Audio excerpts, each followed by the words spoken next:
The whole Second Amendment was a trap for everyone in America as well. So they're set up to do this because of their pride. They start railing and opening their mouths against their governments, not realizing that they're God's ministers, that he put over you to punish you. Paul says in Romans 13, just do good, which is the 10 Commandments, and you got nothing to be afraid of. But don't rail against them for wrath's sake, because if you rail against your governments, the wrath of God's going to come upon you.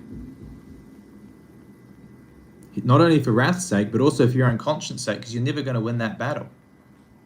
You got bigger fish to fry. Go and fulfill the royal law.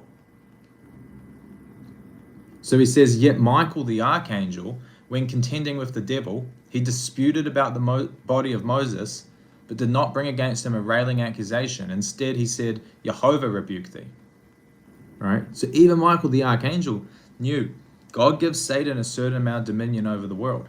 He gives him a certain amount of power, and he did not have the authority to rebuke him, but he said, Jehovah rebuke thee.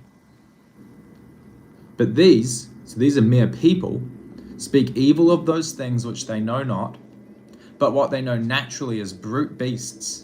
In those things they corrupt themselves.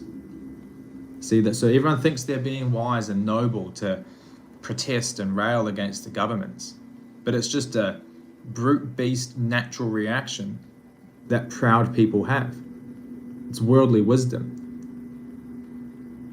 Heavenly wisdom is to keep silent, be prudent and keep silent in this evil time against those governments. That's what you're supposed to do.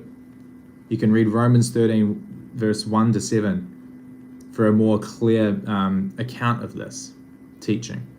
But Jude has to say his bit. Peter says his bit in 2 Peter 2. And then Paul says his bit in Romans 13, and it all goes back to Isaiah 8, what he said originally. The same people who make a confederacy with Mystery Babylon are the same people who think that they're living by the sword, by the gun, so they'll die by the sword.